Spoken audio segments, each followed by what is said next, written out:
and share with us this morning. Yeah, hi everybody. Yeah, I've been feeling quite vulnerable this week. I think everybody else has been feeling the same way, and I think particularly because I feel I always have to be strong.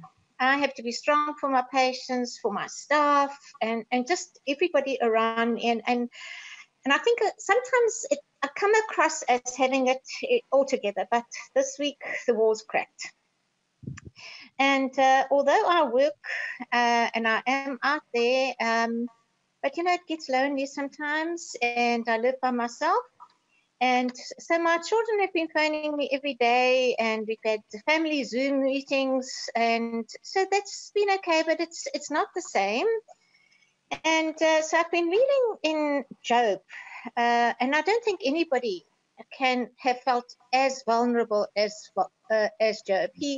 He lost his income, his health, his family, his friends turned on him, and he even felt that God had abandoned him.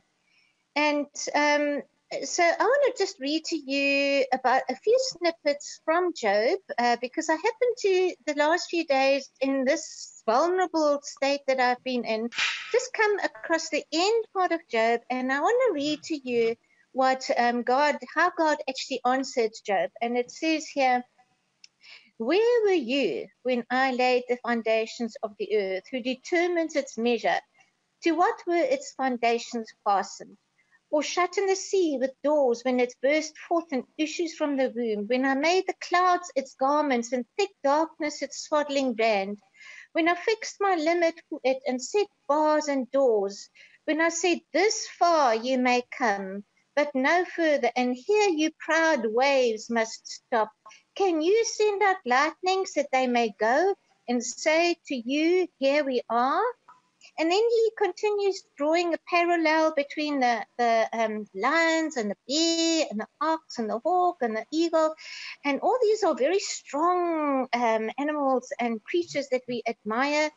And but then he says that he's placed the rules in place.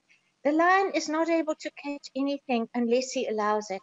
And he has set rules in place of the waves and the weather and the nature, and nothing escapes his foreign plan. And he knew about the coronavirus even long before it had even happened.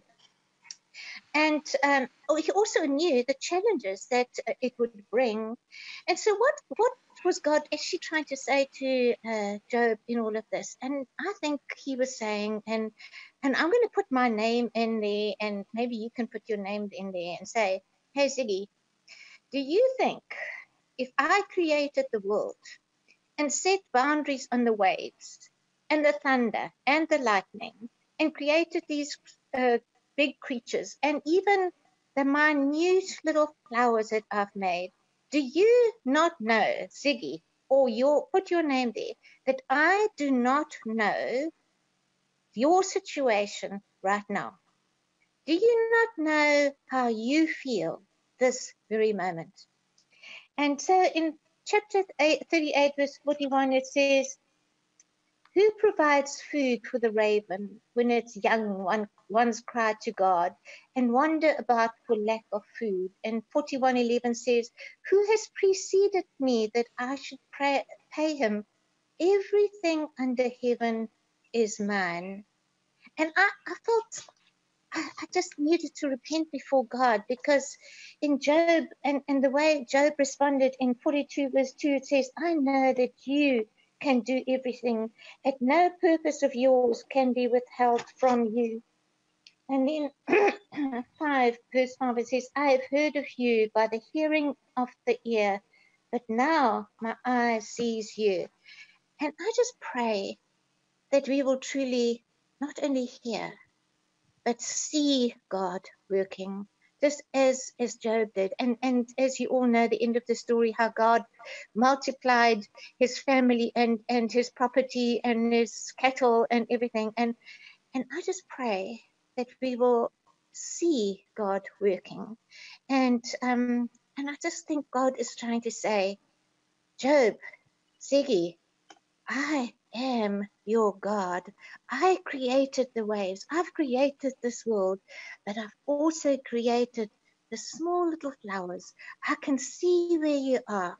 I know your feelings. I know your situation. Trust in me, and I am looking after you.